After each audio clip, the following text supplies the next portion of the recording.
Over the weekend, the New York Times ran a story talking about the fact that the Republican Party, Republican politicians, are very clearly and obviously gearing up for a 2020 presidential campaign that does not include Donald Trump on the ticket, and some of those people who are working on a 2020 campaign just happen to include Mike Pence.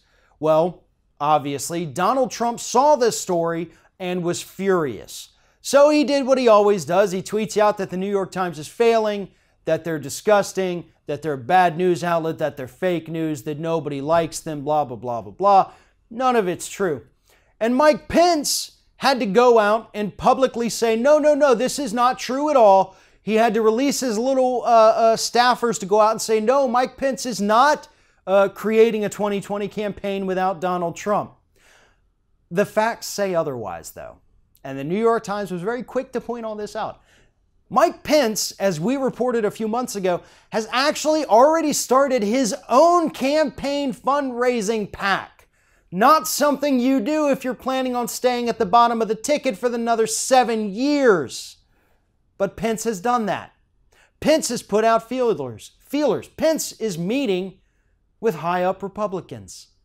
Mike Pence is absolutely preparing to run for president in 2020 because he does not think Donald Trump will be around. Now, I'm not saying he's going to leave the Trump administration to go run his own campaign.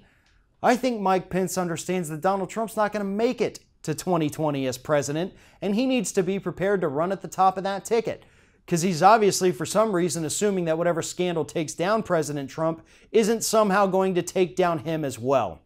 But there are also other Republicans out there that are traveling to Iowa, traveling around the country, meeting with voters, meeting with donors, and they are very clearly preparing for a challenge to Donald Trump in 2020 because that is what the Republican Party actually wants to do.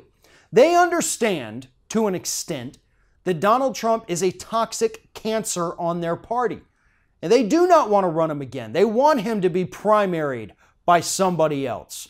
They at least want to give the impression that they're unhappy with the damage that he's caused to their party, of the damage he's causing to the image of their party. And that is what this is all about. The New York Times article was spot on. All it did was report the facts about what's happening and then offer potential answers to do this. That's not fake news. That's what op-ed journalism is. It wasn't investigative journalism, absolutely not. Most people don't do that anymore unless you go to a place like The Intercept or the International Business Times. But to call them fake news is an absolute lie, and Donald Trump knows it. Trump himself is worried about the fact that he's going to have primary challenges in the 2020 campaign, assuming he even makes it that far. Real Republicans are going to step up and challenge him. And to be honest, it's not going to make a whole hell of a lot of difference for the American public. As I've said plenty of times, the policies between Donald Trump and average, regular Republicans are absolutely no different. There is no difference between them.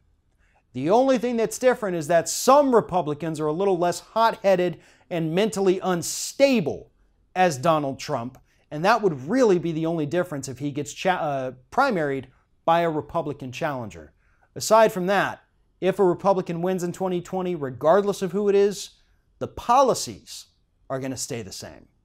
If you're thinking about subscribing to our channel, I strongly encourage you to do that. But if you're not thinking about subscribing, I would encourage you to start thinking about it, and then once you're thinking about it, actually go and do it. You can see the subscribe button right there on the screen, or if you're watching on a different platform, go to youtube.com/theringofFire.